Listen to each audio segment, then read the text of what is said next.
Eu sou Nathaniel Neto, da empresa Organizajado. Nós somos especialistas em aumentar a lucratividade da sua empresa com a organização. Você sabia que usar o celular fora do trabalho gera hora extra, isso conforme o nosso TST, Tribunal Superior do Trabalho? Vou contar uma história. Para o tribunal, o funcionário ficou à disposição da empresa com o uso do seu aparelho celular. O empregado ele afirmou que ele era acionado todos os dias, isso incluindo madrugada. A primeira turma do Tribunal Superior do Trabalho, do TST, reconheceu o direito ao recebimento de horas extras sobre aviso a um chefe de almoxarifado que ficava à disposição de uma determinada empresa por meio do seu celular. Embora a jurisprudência do TST, por meio da súmula 428, estabeleça que somente o uso do celular não caracteriza o regime de sobreaviso, a primeira turma concluiu que o empregado ele permanecia à disposição da empresa, que o acionava a qualquer momento, limitando a sua liberdade de locomoção. As informações estão todas claras no site do TST, se você tiver alguma dúvida. O empregado ele afirmou que em reclamação trabalhista, que ele era obrigado a portar e atender ao telefone celular no período diurno, incluindo as madrugadas, todos os dias da semana, inclusive sábado, domingos e feriados. Na condição de chefe do almoxarifado, ele alegou que ele era o responsável por toda e qualquer colocação ou retirada de material do estoque. E por isso, nada poderia ser movimentado sem a sua autorização expressa. Por isso, ele era chamado durante a noite, fim de semana, feriados, intervalos de almoço e até de lanche, para atender a essa determinada demanda.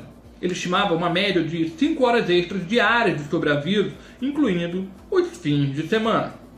Preste atenção porque isso gerou uma jurisprudência. A empresa ela defendeu-se afirmando que a alegação do chefe do almoxarifado ele fere o princípio da razoabilidade. Porque entre centenas de empregados, admitir que apenas um retirava e colocava o produto no almoxarifado teria uma afronta lógica. Afirmou ainda que o regime de sobreaviso para o empregador apenas existe quando o empregado está impedido de se locomover de sua residência à empresa, o que não seria este caso. Agora, vamos lá. Além de ficar de prontidão, ele tinha de comparecer com frequência à empresa e não podia se afastar da casa a ponto de inviabilizar o comparecimento. É mais do que escala de plantão, porque nem havia revezamento. Era sempre ele, disse o relator ministro Lélio Bento Correia. O ministro Valmir Oliveira da Costa, ele seguiu a mesma linha de raciocínio. A hipótese é o contrário do previsto na súmula 428, onde ele afirma que o celular aqui era um instrumento de trabalho e o empregado era chamado a qualquer momento. A casa era uma espécie de braço da sua empresa. O ministro Hugo Schellmann assinalou que o fato de o trabalhador usar o celular não implica necessariamente estar à disposição da empresa. Mas, no caso analisado, a disponibilidade era incontroversa. Vamos entender um pouquinho a súmula 428?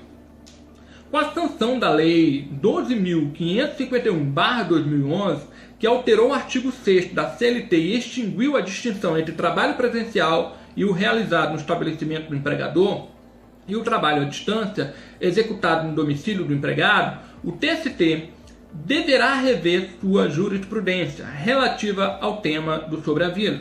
Atualmente, a súmula 428 não reconhece o uso do telefone celular, bip ou pager como suficiente para caracterizar o sobreaviso. O entendimento convertido em súmula em maio de 2011 é de que o simples uso desses aparelhos não obriga o empregado a esperar em casa por algum chamado do empregador e pode se deslocar normalmente até ser acionado. Para o presidente do TST, ministro João Oreste Dallazen, naquela época, a entrada em vigor da nova lei torna inafastável a revisão da súmula 428 e pretende promover discussão entre os 27 ministros da Corte sobre o assunto. Vamos entender um pouquinho sobre o sobreaviso?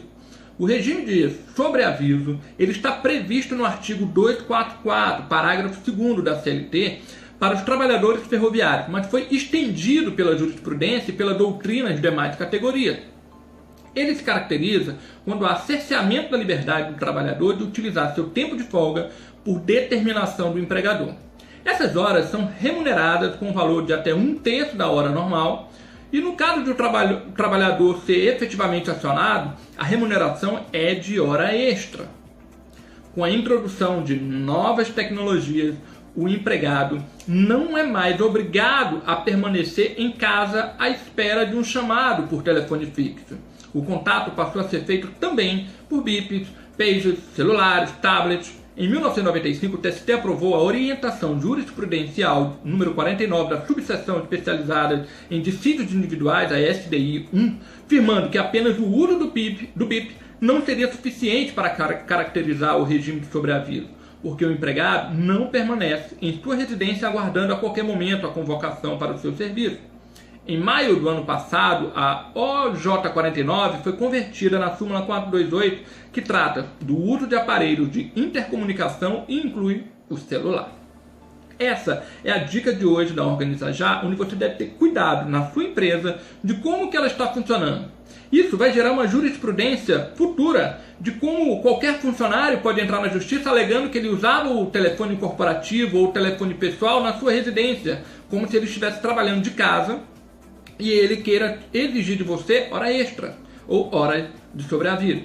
Então tome cuidado e não há coisa melhor do que antecipar os fatos. Organize a sua empresa, qualquer coisa, estou à disposição.